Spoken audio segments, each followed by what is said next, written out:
welcome back. In this episode, we'll be covering the Fire Emblem Awakening art book. Now, you can get, in Japan, I know you can get some art books which contain Fire Emblem Awakening art. This is the main official one. I know the game promo one, which I believe I've got somewhere. I'll have to double check. If I find it, I'll show it off as well for a future episode. But this is the main one you can buy. When this came out retail, when I got this, it was about 30 quid and $40. You can still buy this off Amazon for £36. So, still available if you so want it. I am going to probably classify this one as a tier 3. This is a detailed concept book, but it doesn't reach the goals of reaching a tier 4. So when I initially bought this and opened it, I was worried this was going to be just a picture book, because you start off with just a few pictures and some screenshots, and then it's just like a page per character, different characters. I swear YouTube is family friendly on that one. Sully, the one who I married in Fire Emblem Awakening. I don't know about you, but Fire Emblem Awakening was my first Fire Emblem game. I think our first one I played heavily. I think it's quite a lot of people's first ones. So I would imagine a lot of people would be curious about the artwork for this game. So as you see, just flipping through these, you get characters. Again, I swear it's family friendly.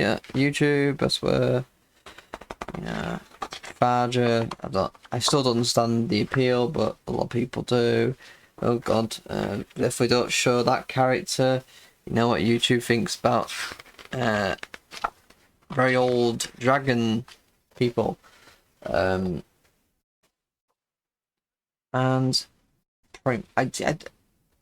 as much as I played this game to death, I do have no recollection of this character. I played DLC as well, I swear. I have no remembrance of this guy at all. Oh, for God's sake, stop giving me those kind of pages. Dear me. So we're just getting characters after character art, just a screenshot. We do finally get to some concept art, a little bit of costume design for some of the characters, although we do get a bit breakdown, a little bit description, very small, very brief. One thing I've noted is some characters like here don't get as much love as other ones. Poor Maribel just gets a headshot and that's it. So we could have done with a bit more detail about various characters. You got the units, nice little breakdown of them. Again, we don't have too much detail on these. It's nice to see the sketch works for them, but would like a bit more. But we do get some, like why something like interesting little pieces of information like that. How they designed it is quite nice, but it's a bit higgledy-piggledy which ones we get information on and which ones we don't, which is just a crying shame, really. Let's see if I get dancer.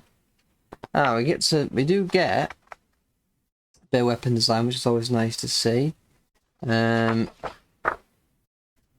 I always like pages like this in art books, seeing a bit more of a close-up angle of the weapons. Stick. So I have a little bit brief little thing about each one, which is something, I guess. It's something nice. Commentary. So then when we get into like character dialogue for some, there you go. I got some barracks character dialogue for some reason. Story event illustrations. just mainly just renders, aren't they? And if you want to see the proposal artwork for the various characters, there you go, you can see that. Although, why would you propose to that douche? I have no idea. Now this is something I definitely appreciate in this art book. There's a little bit of the storyboard stuff with the cutscenes.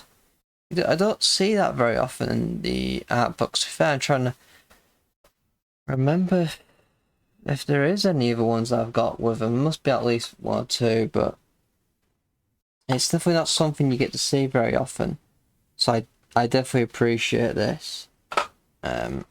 Again, I always want more information, but I'm one of those people who will read most things in the museum, so I know not everyone's gonna be like me in wanting such level of detail. So we get past the cutscene stuff. Let's look a little bit forward. Character like player voices. Oh yeah. Online poll stuff, which is an interesting thing. Surprisingly, 68% are women. Fire Awakening has a big female fan base. Quite funny actually saying why people think this thing's better than this one. Not surprisingly seen as number one. Best married couples. Interesting questions, I guess. What character would you most likely cosplay? Why is Donald number 3? Why would you cosplay as Donald? Oh, I don't know. Character profile, this is where you start. You know, only half this art book is actually art. Is actually an art book, really, because you get to this point here now. You got surveys, character profiles, which are just the in-game profile things, epilogues, information about the characters, epilogues, but you know, if this person marries this person. So this now becomes a world book rather than an art book, which I have no problem with. But when you have it specifically as an art book and then you have it as a world book, I'd rather just have a separate art book and a separate world book, so I can focus more details on each aspect. And this is the one major disappointing bit about this book here, is we get past these character profiles, and you get to character dialogue. The illustration for cards, which I don't remember them being in the game, because the character's not for this game. More character dialogue, and then you get to here, and you've got credits at page 216, and you've got another 115 pages of just all the different support conversations for the characters, which is why I'm saying this really should be a separate world book, because that's a lot of extra cost, which if you're wanting a dedicated art book, that's just a lot of pages there wasted. So you're only getting half this art book.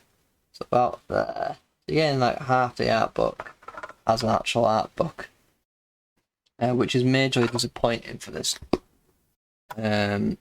But we do get a bit of detail into the bits that they do show. We do get to see a little bit here and there, and it's nice.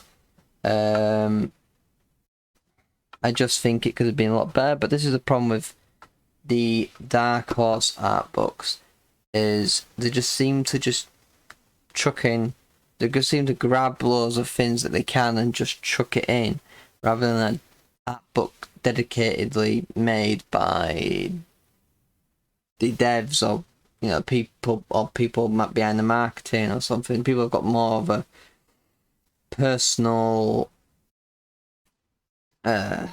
background into the game rather than for a third party.